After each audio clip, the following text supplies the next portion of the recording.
오늘은 쇼펜하우어가 고독한 인간이 왜 더 행복할 수밖에 없는지, 그가 말하는 인생과 행복에 관한 지혜에 대해 알아보겠습니다. 이 시대 중년들에게 필요한 냉철한 조언. 혼자가 되는 법을 배워라. 나이가 들면서 무게 중심을 어디에 두느냐에 따라 행복의 방향이 달라진다. 사람마다 삶의 무게 중심의 차이가 있고, 평범한 사람은 삶의 무게 중심이 바깥쪽에 있다. 돈, 집, 차 같은 재산이나 지위, 친구 등에서 행복을 추구하는 것이다. 이런 행복은 채워도 충족되지 않는 가짜 행복이다. 그래서 쫓을수록 의심이 들고 더 공허해진다. 정신적인 능력이 탁월한 사람은 삶의 무게 중심을 자신 안쪽에 둔다. 이런 사람들은 내면을 채우는 것에서 진정한 행복을 느낀다. 계속 배우려는 욕구가 강하기 때문에 항상 열정적이며 포기를 모른다. 나이가 들어 중년 이후에도 인생을 풍요롭게 만들고 싶다면 무게 중심을 밖에서 안으로 옮겨야 한다. 스스로 생각하는 힘을 키워 자신의 내면을 성찰하고 자기를 더 깊이 알아가야 한다. 쇼펜하우어는 평생에 걸쳐 매일 몇 시간 그 자신 자체일 수만 있다면 더 이상 아무것도 필요할 게 없다고 했다. 타인에게서 자유로워지는 연습이 필요하다. 남의 시선만 신경 쓰고 중요하게 여기면 삶은 그만큼 해롭고 불리해진다. 우리의 모든 고뇌는 거의 대부분 다른 사람이 나를 어떻게 생각할까라는 걱정에서 비롯된다. 남의 눈을 의식하는 순간 고요했던 기분은 흐트러지고 불안이 나를 지배하기 시작한다. 그렇게 되면 내 행복의 기준이 남에 의해서 결정된다. 칭찬을 받으면 가볍게 넘기고 비판을 받아도 가볍게 넘겨라. 칭찬은 바람 불면 흩어지는 한낱 구름과 같은 것일 수도 있다. 비판은 사고방식이 천박하거나 소견이 좁고 생각이 빈약한 사람이 한 것일 수도 있다. 남들을 신경 쓰지 않고 남들이 알아주는 걸 개의치 않으며 사는 사람은 훨씬 행복하다. 남들의 시선을 끊임없이 의식하는 사람들은 다른 이들의 노예일 뿐이다. 노예는 늘 주인에게 속박되어 있고 그의 눈치를 살피고 명령에 따라 살아간다. 타인의 기준이 중요하다면 결국 그들의 노예일 뿐이다. 하루빨리 남들의 시선에서 벗어나 혼자가 되어라. 행복하기 위해서는 진정한 자아와 남의 눈에 비친 자신을 확실히 구분해야 한다. 결국 인간의 행복은 얼마나 홀로 잘 견딜 수 있는가에 달려있다. 혼자 있는 시간에 감사하고 시간을 나의 편에 두어라. 고독의 시간에 자신을 더 발전시키고 성장시키려고 노력하라.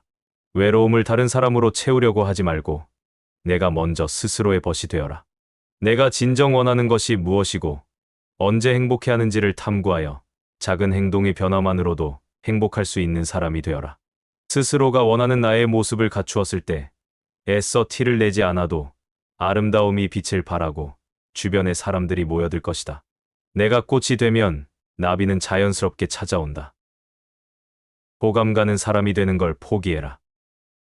중년 이후에도 무시할 수 없는 게 주변 사람들의 평가다. 그래서 늘 타인에게 좋은 인상을 주려고 하고 좋은 평가를 얻으려고 노력한다. 쇼펜하우어는 실제 자신보다 더 좋게 평가받고 싶은 마음을 허영심이라고 말했다. 하지만 타인에게 좋은 평가를 받아 인정받으려고 하는 것은 어리석은 일이다.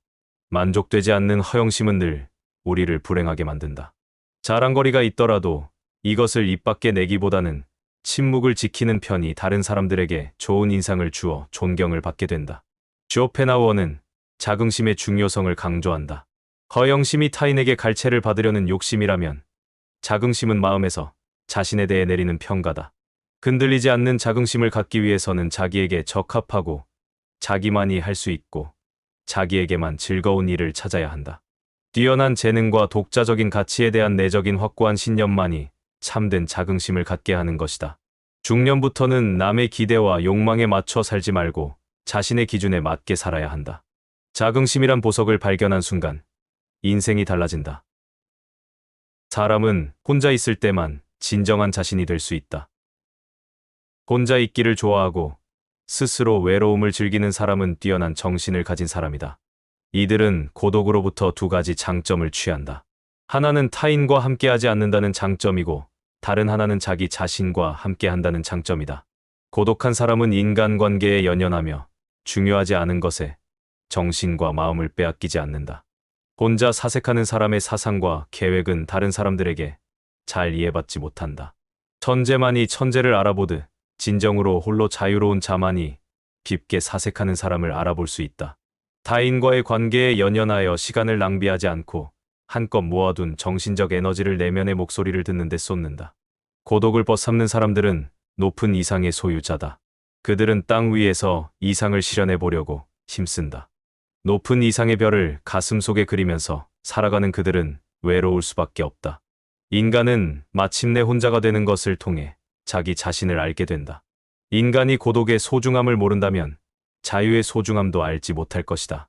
왜냐하면 인간은 오직 혼자일 때만 진정한 자유를 느낄 수 있기 때문이다. 사람은 오로지 자기 자신과 있을 때 가장 조화로운 상태에 이를 수 있다. 홀로 있을 때 비로소 진정한 마음의 평화와 안정에 이를 수 있다. 지혜로운 사람은 자신에게 주어진 인생을 자신의 고독 속에서 즐긴다. 하지만 어리석은 사람은 고독함이 주는 무료함을 두려워한다. 그래서 매번 저급한 즐거움으로 잠깐의 쾌감에 취하려 한다. 이 가볍고 참을성 없는 쾌락의 욕구로 인해 온갖 문제에 휘말리게 되고 그 어두운 소용돌이로 빠져들게 되는 것이다. 사람의 일생이란 고통과 무료함 사이를 오가는 시계추와 같다. 이 두 개의 균형이 맞지 않으면 나 자신을 잃고 흔들리게 되거나 호련히 혼자 사색할 수 있는 보물과도 같은 시간을 낭비하게 된다. 인간은 원래 외로운 존재지만 모든 뛰어난 인물들은 유난히 더 외롭다. 인생을 깊이 있게 살려는 자는 혼자됨을 각오해야 한다. 인생의 위대함은 외로움 속에서 탄생한다는 사실을 이해할 필요가 있다. 인생이란 혼자서 목적지에 이르는 여행이다.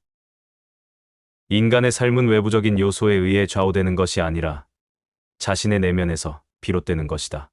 사람은 자신의 삶에서 자유롭게 선택할 수 있으며 그 선택이 자신의 삶을 결정한다. 그러나 이러한 자유와 선택 역시 고독함을 동반한다.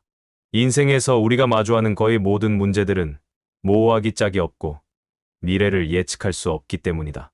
그때는 그것이 최선의 해결책이라고 확신하여 과감히 추진했던 것도 시간이 지나면 최악의 결정이 되기도 한다.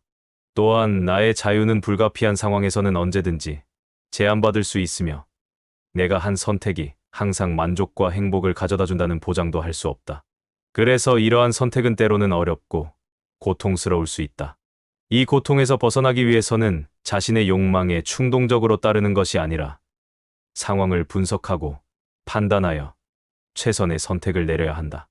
인생의 전반기는 자신이 직접 쓰는 소설이며 나머지 후반기는 그 소설을 해설하는 시간이다.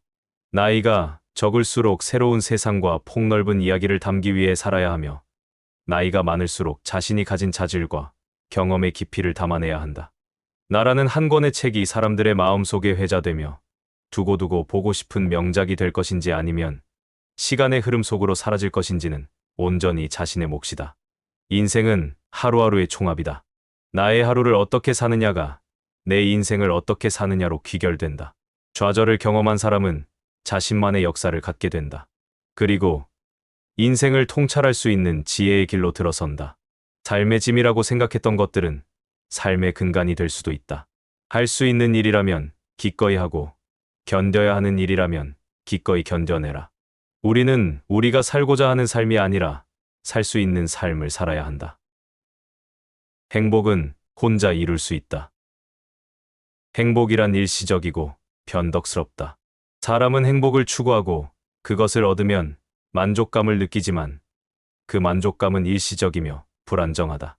결국 행복이 떠나갈 때에는 슬픔과 불안감을 느끼게 된다. 그러므로 행복을 추구하는 것이 오히려 우리에게 불행을 초래하는 것일 수도 있다. 행복을 추구하는 순간 행복을 잃을 때를 두려워하게 되고 그 두려움은 인간을 불안정하고 불행한 상태로 이끈다. 이는 마치 우리가 사랑하는 사람이 생기면 그 사람을 잃게 될까 두려워지는 것과 같다. 그래서 되려 행복을 추구하는 것보다 불행에 대한 수용력을 키우는 것이 더욱 중요해진다. 불행과 고통은 인간을 성장시키는 도구이며 우리에게 성숙을 가져다 준다. 사람은 행복한 상태에서는 자신의 한계를 느끼지 못하며 어떤 문제가 생겼을 때도 대부분은 긍정적으로 대처할 수 있는 능력을 갖추지 못했다는 것을 기억해라. 그러나 마침내 불행과 고통이 찾아올 때 자신의 한계를 깨닫고 문제를 해결하기 위해 더 많은 노력을 기울인다. 인생에서 굴곡진 고생을 하지 않은 사람보다 여러 번의 실험과 불행을 겪으면서 내면이 다져진 사람들의 정신이 더 단단한 경우가 많다. 이렇게 불행과 고통을 통해 자신의 내면을 깊이 탐구하고 자아를 발전시킬 수 있다. 이는 역설적이게도 불행의 지혜라고 불린다. 인간은 불행을 경험하면서 얻게 되는 경험과 깨달음을 통해 인생의 의미와 목적을 더욱 깊이 이해할 수 있게 되는 것이다. 행복의 핵심은 개인의 성장과 발전을 통해 잠재력을 발휘하는 것이다.